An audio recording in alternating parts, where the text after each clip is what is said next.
All right, ladies and gentlemen, if you didn't know, Australia, the Australian government is trying to create a Ministry of Truth. So I'm not mucking around, and I'm not joking when I say this stuff. I wanted to kick off this little segment. I found a couple of graphics instead of trying to share my screen. I just kind of got some screenshots here for you. So I've got a quote here from JFK that I really like, and if you're watching this, folks, I want you to put your comments and opinions and your thoughts in the comments there for us, because we want to create this as something that's a bit interactive. We'd love to get your thoughts and opinions on what all of this actually means to you as an individual as well. And this is why I say you need to keep one eye on the news. This is why this stuff is so important, because it fundamentally affects each and every one of us at a slightly different level. But this is the foundation of our society. And when we talk about what we can and can't say and what we can and can't do, this JFK quote is really good. And I want to start with this. So he says, "We're not afraid to entrust," meaning the government, "we're not afraid to entrust the people with unpleasant facts, foreign ideas, alien philosophies, and competitive values. For a nation that is afraid to let its people judge the truth and falsehood in an open market is a nation that is afraid of its people." So JFK is essentially saying, say whatever you want, I don't care. You know, maybe you've got something right to say there. Maybe I can learn something from you. You know, I've got 2 ears and 1 mouth. I listen twice as much as I speak, and maybe there's some opportunity. In Australia, Anthony Albanese, the most leftist-leaning Prime Minister we've ever had, says, "My government will establish a Ministry of Truth to judge what is misinformation and censor it." So if I suddenly said that Albo was not the infrastructure minister, is that misinformation or disinformation? Because he was the infrastructure minister. Are they going to censor me for saying that? Like, what I don't understand, and maybe you can help me here, Ed, because my mind is just like boggled, and it's all like jumbled up. There's all sorts of shit going on in my brain box upstairs there. There's all sorts of things happening in my brain. It's like going 1,000 miles an hour. And when I kind of talk about one thing, I can get on that target and I can talk about that target, but then, you know, your brain works by connecting other things related to those targets. But if I said that Albo was not the infrastructure minister in a previous government, is that true or not true? Well, that's false, but is that mis or disinformation? I don't know. And who is the arbiter of that? And is that dangerous information to say something bad about a prime minister, about his history and about his past? Is that true? What if I concocted something from his childhood and said that, you know, he attacked somebody, he was in a fight, he came from inner Sydney and he was in a gang and he was bashing people and he was stealing money and he was doing, is that mis or disinformation, or is that just some dickhead out on the internet saying whatever he wants to say because he doesn't like this person? I don't know. How does the government control something like that, Ed? Well, listen, if we were to criminalize liars, we wouldn't have a Congress. You know, we wouldn't. Well, do the same rules apply to them?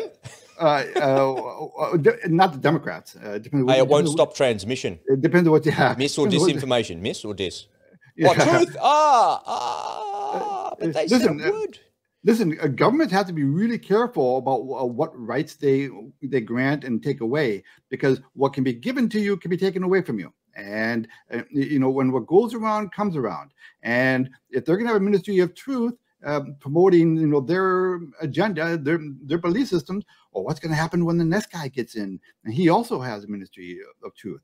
You have to be careful about what kind of precedents, you know, you set. But hold on a sec. I'm just trying to be practical for a sec, right? Put aside the 1984 George Orwell stuff. I don't want mis or disinformation out there either. Nobody does. Nobody wants to read bullshit. Nobody has time to troll through Twitter and go, "Oh, what a load of shit. Is this true or not?" No, nobody wants that, right? So let's just agree that in theory is a good idea. But in practice, there's no way that you could stop somebody from saying what they want to say. And that's why communism and socialism doesn't work. That's the one and only reason that communism doesn't work, because you can't control what's in someone's mind, and therefore you can't control what they say. You actually can control people's minds, you know. And well, we saw that. Yeah, that's okay. I retract. We can allow the government to control what's in your mind. Hey, no, that's right. Look, and that is their agenda, right? That's what propaganda is for.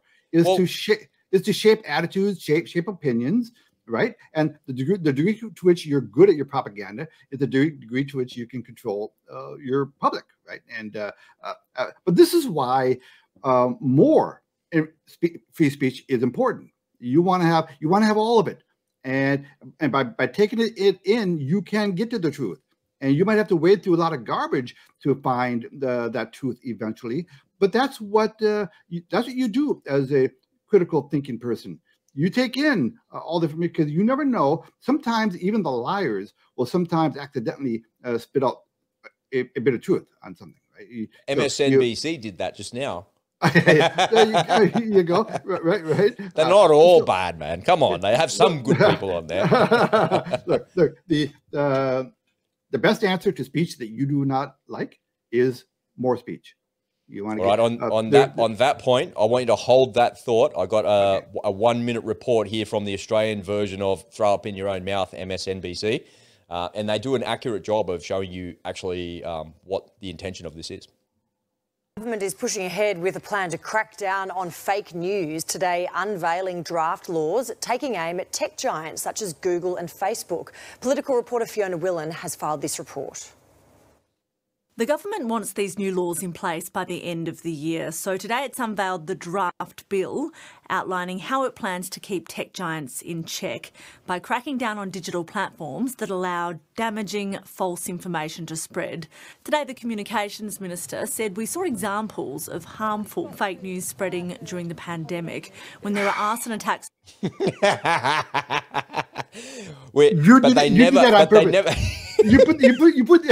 put that segment in there just for me.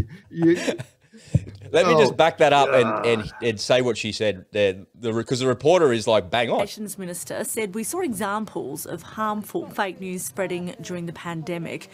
And all of the harmful, here it is, all of the harmful fake news was spread by the mainstream media. So the government's talking about stomping out all this bullshit in social media. Wait a minute. Wasn't she referring to the harmful news put out by the social media companies? Well, here's the thing, because this is the problem, right? Here is the problem. Is listen to the context of her words again, because it's not really the reporter's words, it's the government's words. We saw examples of harmful fake news spreading during the pandemic. Harmful fake news spreading during the pandemic. But the harmful fake news spread in the pandemic came from mainstream media, which was know that. The government saying that news. But that's not what she was referring to, right? Wasn't she referring to the anti-vaxxers? This is the irony, right? So if I take the context away of it. Right. It can mean either one. Yeah. See what I'm doing? Yeah, and very good. And the irony of it is that a government minister like this woman here, who thinks that she thinks she's Xi Jinping. So this is the Australian version of Xi Jinping. So I'm going to refer to her as Xi Jinping from now on, because that's the world that she wants Australians to live in.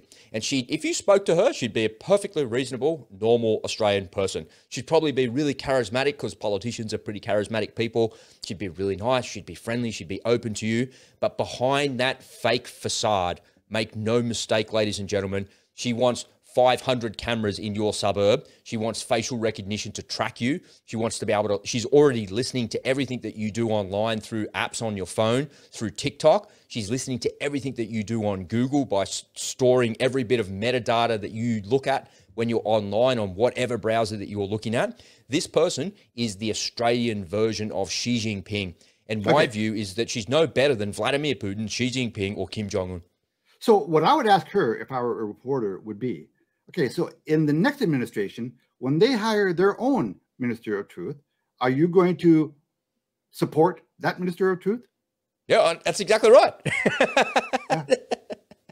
So, but the irony in this little segment of the report is that there was mis and disinformation during the pandemic, but the mis and disinformation was spread by the mainstream media. Yeah. Because on people's television, on their radio and in their newspapers, it was saying all of the wrong things that we now know to be completely and 100% incorrect. Yes. We know that's 100% incorrect, but she's trying to censor social media companies. So what happens when a politician goes to a press conference like this lady is right now, and she's a politician, and she says something that's mis or disinformation? What happens to her? Because she's the person where mainstream media will just go, well, we're just reporting what you said. We didn't, it's not us. We didn't do it. So are you going to censor Channel 9 News now? But it was not Channel 9 News. It was you as a politician. So do you get a piece of sticky tape over your mouth and get thrown into the gulag? Like, none of this shit actually works. It doesn't make any sense. And to your point, Ed, the only answer to this is more speech. Yeah. The only answer. What she should be doing is she should be sending fruit baskets to all of the social media companies who carried her water during the pandemic. Well, she was not there, right? So this is a new government. Well, you know what I mean. You know what I mean. Yeah, absolutely. All right, let's keep going. When there are arson attacks on phone towers around the world, including in Australia, after the arson attacks on phone towers around the world, including Australia. Where? When? What are you talking about? Like, what a fucking load of garbage. The 5G communications network was falsely linked to COVID-19. How do you know that 5G is not linked to it? So you're saying it's falsely linked. So that's misinformation right there. Because you don't know that it's not linked. You don't know. There's no long-term study that's gone for 20 years to say that people that have had an injection are not affected by 5G. Sensitivity to electromagnetic energy is a real thing. People are sensitive to Wi-Fi signals. People are sensitive to mobile phone signals, to electricity. It is a real phenomenon. It's not fake. So how do you know that that is not true? So straight away, in the first 30 seconds of a Channel 9 news report, they're spreading misinformation. Because what they're doing is they're expecting me and you as retarded people to think that, well, actually not to think, to listen to what they're saying and take that as the truth. But in just 30 seconds of a report, there's two things that they've said that could be completely incorrect. And there's no way for me as an individual to do anything about it. But I sit here and watch it and go, I just put my hand up and go, I stop the video and go, bullshit. And then I stop the video again and go, bullshit. I'm just calling BS on it, right? Because I'm allowed to. And if that's her opinion as the reporter or as the government, that's fine. They're allowed to believe that, and I'm allowed to disagree with them. But essentially, the Ministry of Truth says that you're no longer allowed to disagree that 5G has some effect on people that had COVID or an injection or a vaccination or something.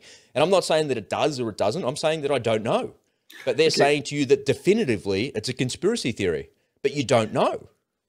You know, keeping on top of misinformation, that'd be exhausting. I know, who can be bothered? I mean, why would you want to? I'm fucking exhausted now, man, in 30 seconds of a Channel 9 report. And I hope she has some assistance. No, she doesn't. She's going to hand it off to a third party, party that they'll pay millions of dollars to, that the government will go, oh, it's not me. It's not me. We know that how it works. In an online conspiracy. The proposed new laws will take aim at social media giants, dating sites, search engines, online marketplaces and more. They could... Notice how they don't say television, mainstream media. ...be hit with fines of around $3 and $7 million. Oh, so there it is. Rationale, there it is. There it is. They beat me to it. Damn it, you beat me to it. This smells to me like a shakedown operation. By that rationale, this report here should be fined between $3 million and $7 million, whatever she said. I can't even remember. This report should be fined because they're spreading mis and disinformation by saying that 5G is not connected to something, whatever that is, whatever that connection. You don't know, but you're making a definitive claim on mainstream media that you simply cannot refute. You cannot. And it just doesn't make sense. Who decides on the amount of the fine? Her? Well, the government does. Okay. Let's just back that up a bit because I keep interrupting it. Okay, yeah. I'll let it play and let's have a laugh. Places and more. They could be hit with fines of around $3 and $7 million if they don't take proper steps to tackle fake news. The communications watchdog would also have new powers to demand documents from digital companies relating to dis and misinformation. This is an important step to keep all Australians safe because we know how harmful... How many times did you hear that? There it is. Ready? Ready? And safe. Because... Safe. But I'm not unsafe, Michelle.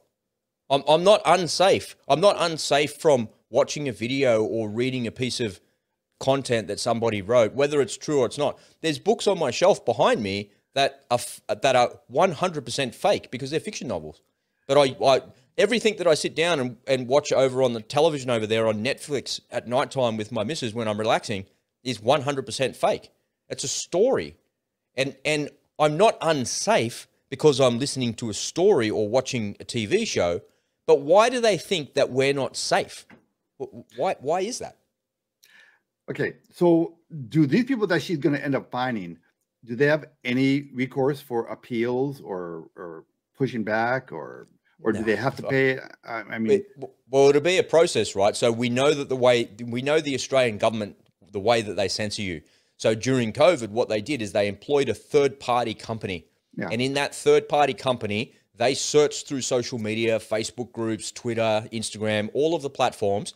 And then when they saw something that they thought that was outside the terms and conditions of that platform, they reported it to the government. And then the Department of Homeland Affairs, or whatever the fuck they're called, reported that to the actual company, to YouTube, to Facebook, to Twitter, and said, oi, here's another post that is in breach of your terms and conditions. Right. So the government has paid a company to go out and sift through social media to find posts that are outside the terms and conditions of that. But what can you do? What terms and conditions can Facebook or Instagram or anybody put out there to say that what Rob is talking about is mis or disinformation? Because if I said Michelle Rowland, her qualifications are completely fake, they're fake.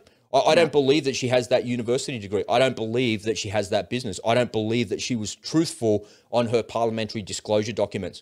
And if I made a video about that and I put that on YouTube and said, she is a fake, she's a phony, and she's a liar. Now, okay, cool. So I said it. I said it publicly. Now go away and prove me wrong. Prove it. Prove it. Because it's not up to me to prove that what I'm saying is true. It's up to you to prove that I'm wrong. So the burden of proof is now on the platform. And now if somebody in social media is sifting through my video going, Rob just said Michelle Rowland's credentials are fake, that's mis or disinformation. You need to take that video down or cut out that piece of content because it's not true. Okay. Okay. So at the very least, okay, they're going to create an atmosphere of intimidation here, right? Yep. Exactly. You know, you better think twice before you start saying things that are not government approved. Put your pen down and get your finger up. You better think fucking twice, pal. Well, in the terms of agreement, I'll promise you what is going to go into all these social media terms of agreement are going to be things like we reserve the right to increase your fees, because they're going to have to, you know, this is going to be passed on to the consumer, right? All these fees, you know, Microsoft all the time. Remember France and the EU on a regular basis, they fine Google and Facebook. They're shakedown operations too. That's how they make quick, easy money. And these operations, and Google and Facebook, they say, well, it's a cost of doing business, so we'll just pass it on to the consumer. They find ways to, you know, to make it up. So all she's doing in here is promoting, you know, a higher standard of living for Aussies. Right? But she wants to keep us safe. You know, my definition. Okay, that's another thing. That's another thing. All right. So, can you give us a definition of safe? What do you mean by safe? My definition. I promise you, she won't have an answer for that. That's right. But most normal people, your definition of safe is when you get in your car and you turn the ignition on, you drive, the vehicle comes on, the blinkers work, the headlights work, the tail lights work, the vehicle operates in accordance with what you would expect it to. The vehicle is safe for me to operate.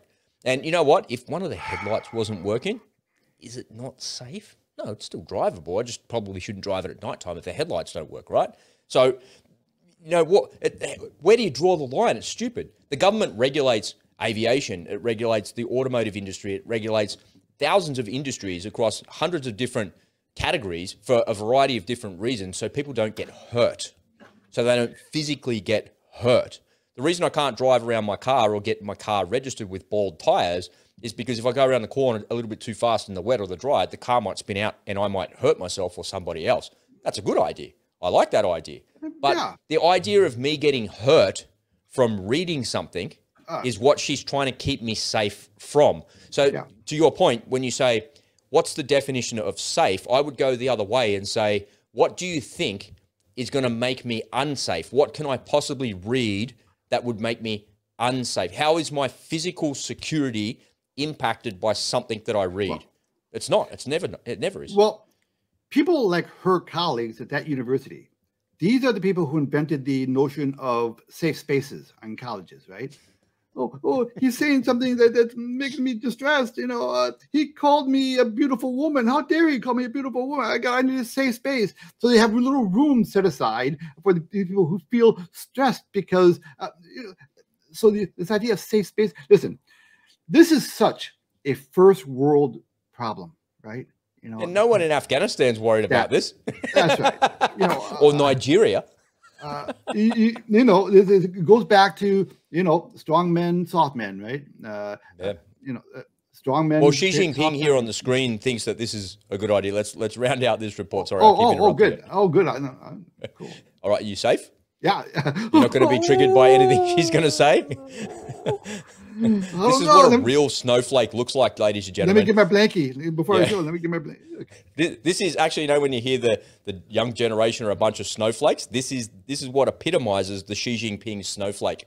That's actually, maybe how she should be referred to from now on. The Xi Jinping snowflake, the totalitarian dictator that has to keep us safe. She must feel unsafe herself. All right, here we go. We know how harmful mis and disinformation can be. We know how difficult it is to stop that spread once it takes hold. Misinformation is, fake information, whether that's text, pictures, video, audio, that gives a false narrative to try to, change someone's perception in a negative way. So that guy's just given the definition of it. So that's called propaganda. End of the report, right? So the government